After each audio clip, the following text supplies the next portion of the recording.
Crap, I forgot to factor in time. Alright, hello. Welcome everybody to the Timeout Tager tutorial. We'll be discussing on what you need and how to time your opponent with everybody's favorite Red Devil of Sector 7. Tager! I'll be leaving timestamps down below in the description for each segment of the video. Without further ado, let's go on to the basics. Alright, first thing first, and probably most important thing, magnetism. We won't be able to do a lot of silly stuff without it. So, Tager's Drive, Voltic Battler. Every time you land a drive move, you can apply magnetism to the opponent. Everybody knows that. The maximum magnetism you give a Tager is 960 points of magnetism, also known as 960 frames, so 16 seconds. We're here to talk about all Tager's Drive moves, and which one apply magnetism and for how long.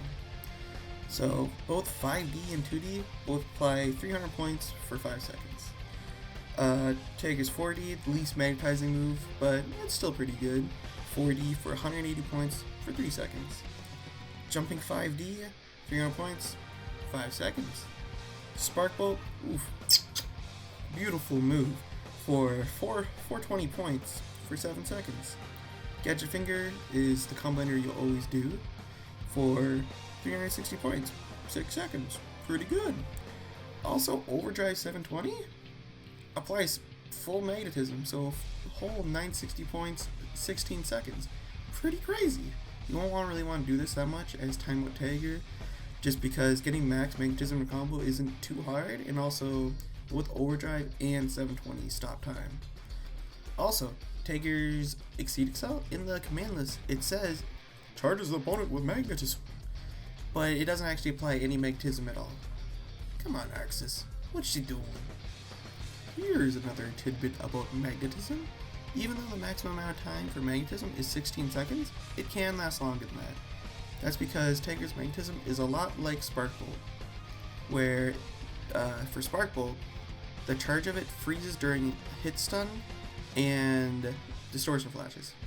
Same with Tager's magnetism. So whenever you get a hit in during combos, it briefly stops the magnetism.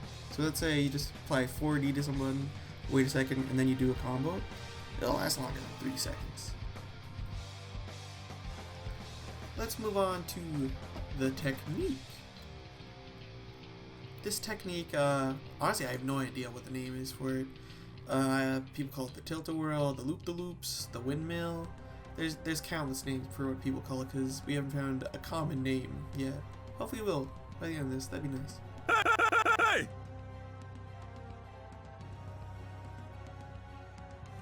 So the technique is pretty much the act of rapid canceling a Gadget Finger and doing a bunch of jumping 360Cs but whiffing it, which keeps the opponent suspended in the air, and since Gadget Finger is an unburstable move, it leaves your opponent completely helpless as you fling him across the stage. It's pretty amazing. So to actually execute the technique, you're going to want to rapid cancel the second hit of Gadget Finger, and then right after, this is pretty important, you always want to super jump when doing jumping 360Cs. If not, from the start, you'll either purple grab them or they'll flop right to the ground and they'll be able to punish you. Nobody really wants that. So you should always super jump.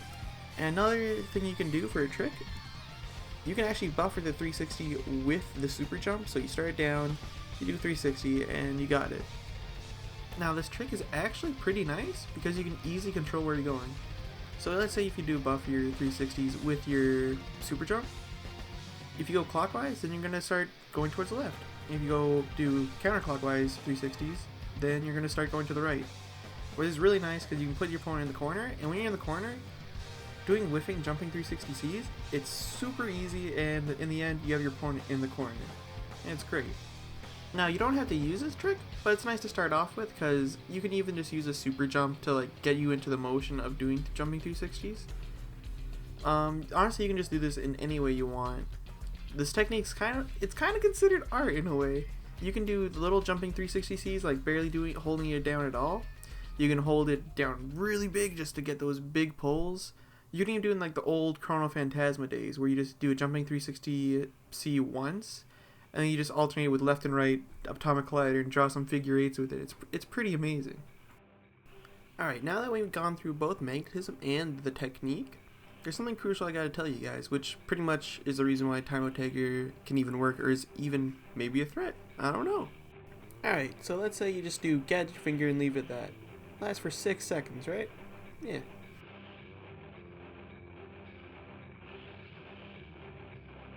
Let's say you do gadget finger into the technique and you do jumping 360Cs until magnetism is exhausted. How long would that last?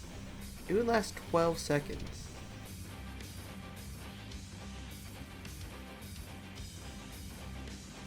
Now what does that mean? It can mean one of two things. It can mean Gadget Finger has a special state that it puts the opponent into where it decreases magnetism at half the rate, or that the hit stun we were previously talking about where magnetism doesn't decrease during hit stun, it perhaps does, but only at half the rate. So this also means that Tager's maximum magnetism for 16 seconds can last 32 seconds during this. This is actually pretty crazy when you think about it. Because if you combine that 32 seconds with the combo that you start with, which applies max magnetism, and then landing a 360B at the end and then another gadget finger, you can waste about like 50 seconds if you're pretty good about it with just 50 meter.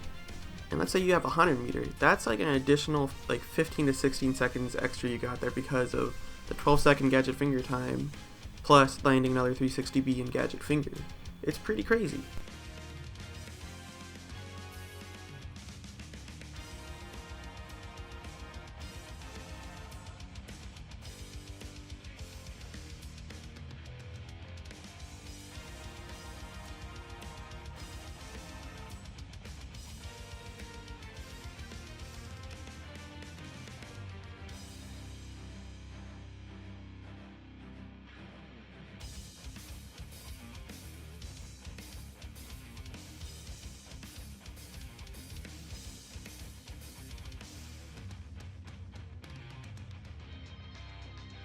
Okay, now we're going to move on to the Timeout Combos.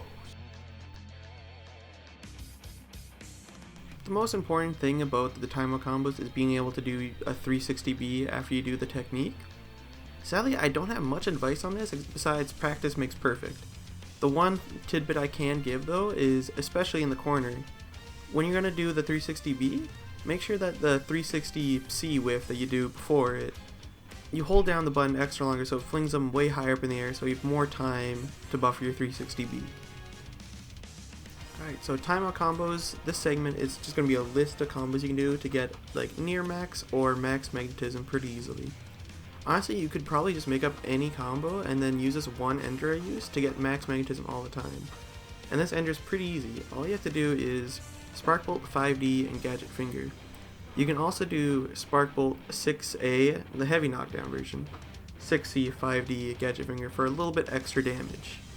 I suggest just doing the simple 3-move one if you're fighting someone like Lychee, Carl, or Hibiki, because doing a heavy knockdown 6A on them is pretty tough because of their weird hitbox.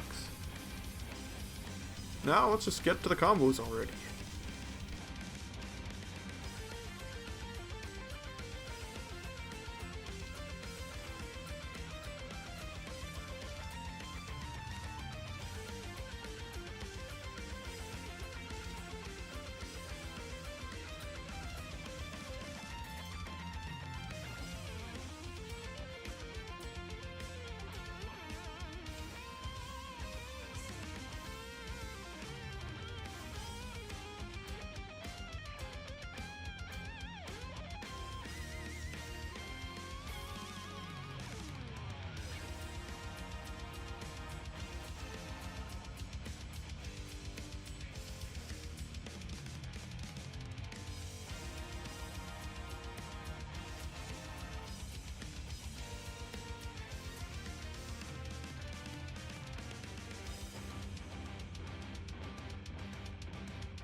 Alright, time to wrap it up with just general thoughts and whatnot about Timeout Tager.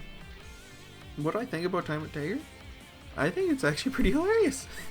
I'm surprised it's a possibility, really. A lot of people ask me if you can, do jumping 360Cs until the match runs over. I'm just like, magnetism ends at some point. That's probably not possible. When I sat down and timed it, I was pretty shocked at what I saw.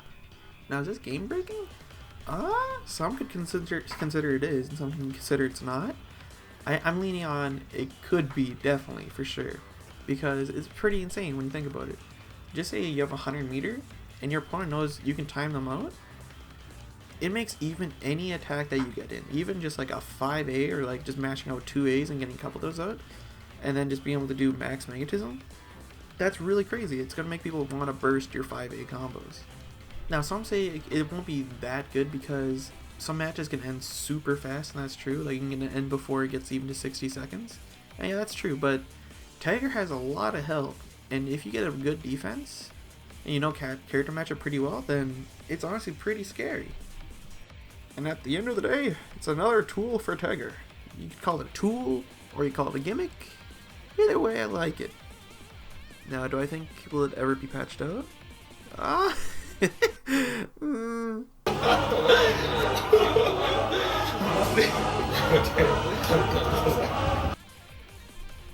feel like it's unlikely. I'd probably cry if they did, though. And I'd like to thank Dustloop Wiki again for just all the information it gave. It made this thing a lot easier. And in the end, honestly, I'm really happy I made this video. Just with all the researching and just messing around in training mode, it taught me a lot about Tager just overall. And I'm really happy I did it. And lastly, I'd like to thank all you guys. Thank you for all the support and kind words. I wouldn't have made it this far without you guys. And we're almost at 300 subscribers. Crazy. There's a lot I could have definitely covered down in this video, but I was lazy. And if there's any questions you guys have, just leave it down in the comment section below, and I'd be glad to answer them. Alright, that'll be all.